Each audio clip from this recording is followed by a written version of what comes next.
This latest version of the Ford Mondeo is a very notable car in many different ways. First of all, the previous version is a multiple award winner. It's picked up countless What Car awards over the years. It is still a common sight on UK roads, but we've been waiting a very long time for this version. The first concept car previewing this car appeared nearly 3 years ago. The wait is finally nearly over though, and here are the 5 key things that we know about this car so far. The Ford Mondeo is a little bit of a rarity in its class in that a lot of its rivals predominantly come as saloons, things like the Mazda, the premium badge versions from Audi, BMW, etc. That's certainly the case. Now, there is going to be a saloon version of this, but you will only get that on the hybrid version and on the really top level trims. But most of the versions are going to be like this car, hatchbacks, and there's also an estate version which is going on sale at exactly the same time.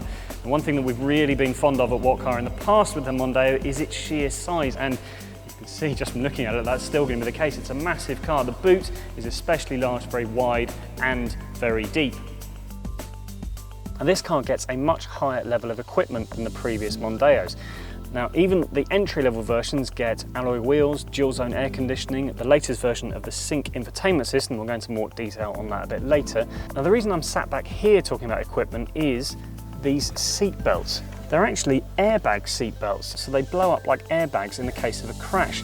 And that is a really quite high level of equipment, something that you otherwise only get on things like the Mercedes S-Class. They are an option, but at just under a couple of £100, it might be a very worthwhile option to consider. And one thing that Fords have been criticised for quite a lot in the past is this central console. They're often covered in buttons and are really quite confusing, but this one looks a lot cleaner and easier to navigate around. There are still some buttons down here, but they're largely for things like the climate control and the heating. Now, there's a couple of other buttons here, but that's about it. Most things are controlled through this 8-inch touchscreen as standard. You also get Ford's latest Sync system that brings DAB digital radio on every model, Bluetooth, and on the higher levels, sat-nav.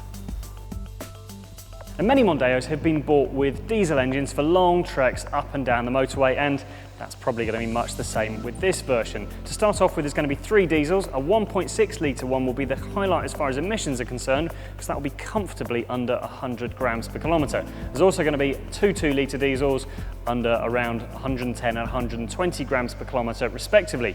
If you're after a petrol, however, there's going to be a good selection there as well. To start off with, there's going to be a 1.5 litre EcoBoost, and in the future, there's a high chance there's going to be a 1 litre EcoBoost in a car this size as well.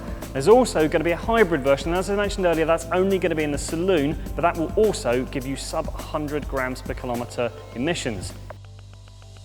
There's going to be 3 trim levels that you can choose from. There's going to be Style, Z-Tech and Titanium. There's going to be more detail on what exactly you get with that as time goes by, but there's also, at the top of the range, in a few months after the car is launched, something called a Vignale, and that's going to come with a little bit more in the way of visual stuff on the outside and the inside, a bit more stitching, a bit more chrome, that sort of thing.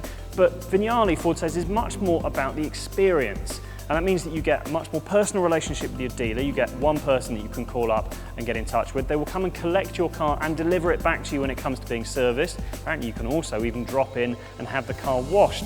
There's going to be the first of these dealers open at the end of the year in London, and then more of them at Ford dealerships as time goes by. The pricing hasn't been totally nailed down for this car yet, but we reckon it won't be a million miles away from the current car, and that means it's going to start at about £21,000 and go up, going on the current car, to about £30,000 or so. As time goes on, then the Vignale models, etc., might add a little bit on top of that, but not a huge amount. There'll be more information on that come the Paris Motor Show in October, so keep an eye on whatcar.com then for that. And we'll also be driving the car around October as well, so keep an eye on whatcar.com for our full verdict.